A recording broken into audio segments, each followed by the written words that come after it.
대웅제약에서 나온 이슈 한번 볼 텐데, 이전에 이제 시장이 뭐 트럼프 리스크라든지 아니면, 계엄이라든지 타닝 리스크 이전에, 그러니까 급락하기 전에 좀 많이 주목받았었던 게 이제 비만 치료제 관련된 종목이었잖아요. 관련해서 미증시에서도 이제 크게 움직이고 국내 증시에서도 계속해서 움직임이 있었는데, 국내 시장이 이제 급락한 이후에 이제 비만 치료제 관련된 이슈도 많이 이제 줄어들긴 했습니다.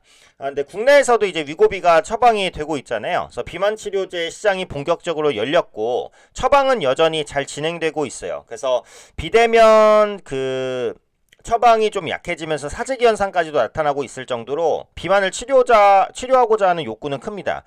물론 이제 한국의 그 비만 기준이 조금 다른 데보다는 높대요. 그래서 내가 정상 체중 아니야? 라고 했는데 비만으로 나오고 이러신 분도 이제 있으신데 이런 부분들을 완화하긴 하겠지만 뭐 그건 별개로 하더라도 어쨌든 비만 환자가 많은 것이 사실이고 비만 치료에 대한 욕구도 높은 것이 사실입니다. 그래서 비만 치료제 관련된 이슈가 있는 기업들은 꾸준히 체크할 필요가 있을 것 같아요. 대웅제약이 이제 월 1회 처방 비만약 개발을 추진한다라는 이슈가 있었습니다. 그러니까 비만 치료제가 자주 맞아야 되는 이제 불편함이 있잖아요. 월 1회 처방이라고 한다면 그 불편함을 사실상 거의 완전히 해소하는 것이기 때문에 시장에 관심이 좀 갈 수 있다라고도 보거든요. 일단은 그 비만 치료제 시장 관련된 이슈부터 한번 보면 이제 비만 치료제가 이제 비지워치에서 나온 이슈인데 그 뭐 다이어트 열풍이다 어쩌고저쩌고 그래서 식욕 억제제와 비만 치료제 시장은 매년 성장세다. 국내 비만 치료제 시장 규모는 18년 968억, 23년 1780억, 83.9% 말 그대로 이제 급증한 거죠. 급성장 배경으로는 글로벌 제약사인 노보노디스크가 개발한 삭센다를 꼽을 수 있습니다. 인슐린 분비를 증가시키는 체내 호르몬인 글루카곤 유사 펩타이드 계열의 약물이다. 당뇨병 치료제로 개발하다가 체중 감량 부작용이 도드라지면서 비만 치료제로 개발됐다.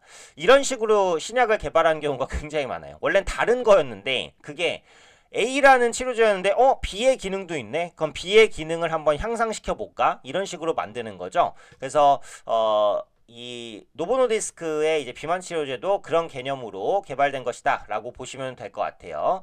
반면에 이제 삭센다는 GLP-1 호르몬 유사체로 이 GLP-1 호르몬에 대한 굉장히 어떻게 보면 부작용에 대한 우려가 조금 있기는 했었는데 심각한 부작용 우려는 이제 없기는 해요. 다만 이제 부작용이 없는 비만 치료제는 아직까지는 없습니다. 그래서 어느 정도는 부작용을 감안하고 이제 투여를 해야 되는 그런 상황이고 삭센다와 위고비 같은 경우 기존 비만 치료제보다 안전하고 체중 감소 효과가 우수한 경우로 알려졌지만 여기도 나왔네요. 부작용이 없는 약은 없다.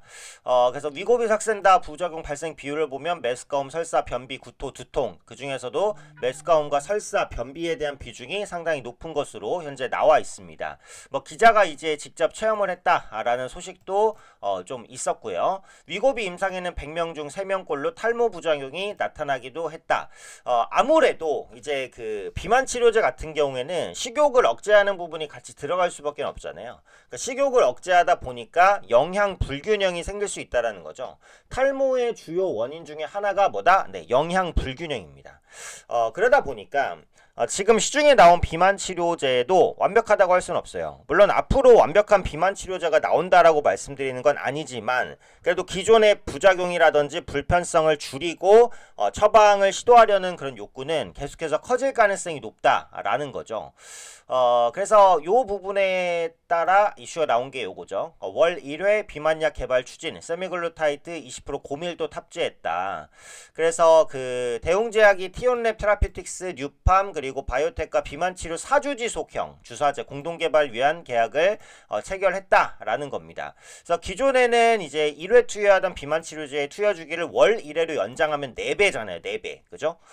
한 달에 4번 맞을 거 한 번 맞은 거니까 훨씬 더 편의성이 크게 높아진다라는 거고 장기 지속형 약물 전달 기술인 마이크로스피어를 접목한다고 했어요. 장기 지속형 약물 전달 기반 기술 말 그대로 그냥 약효가 오래 가게 한다. 요 부분이라고 보시면 될 것 같죠. 그래서 이 마이크로스피어 기술은 초기에 급격한 방출 없이 약물이 서서히 방출돼서 약효를 지속하는 것이 특징이다. 덕분에 초기 방출로 인한 이상 반응 발생률도 낮다라는 부분입니다. 약효를 이제 천천히 지속적으로 주입하기 때문에 한 번에 많이 갔을 때보다는 부작용이 줄어든다라는 거고요. 서서히 방출되기 때문에 이제 효과가 지속되는 시간 자체가 이제 길어진다. 요거죠.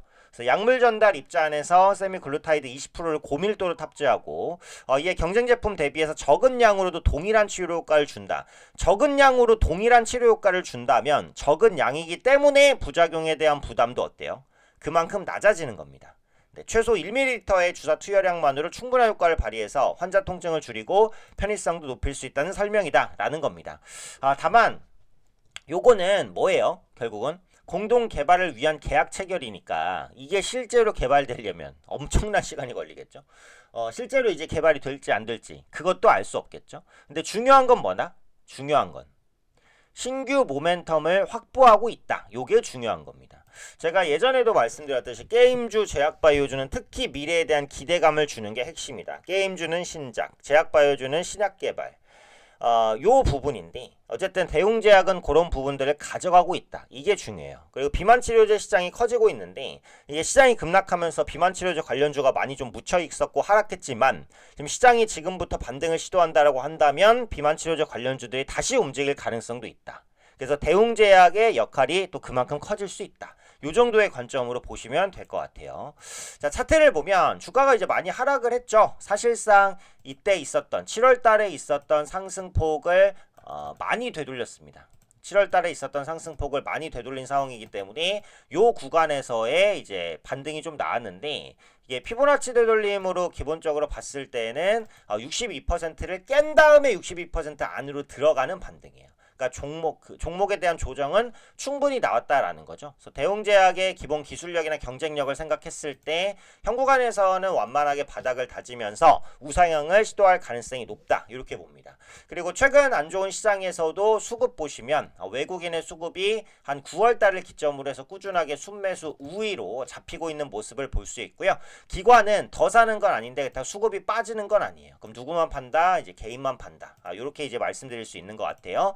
그래서 현재 위치에서 시장이 안정된다고 했을 때 추가 반등, 그리고 이번에 비만치료제 관련된 또 새로운 이슈가 나왔기 때문에 요 이슈를 기반으로 해서 대웅제약의 밸류에이션 재평가, 리포트들도 긍정적인 리포트들 좀 나올 것으로 보여지고 있으니까요. 향후 주가 추가 반등을 좀 기대해 볼 수 있는 이슈가 아닐까 그렇게 말씀드리겠습니다.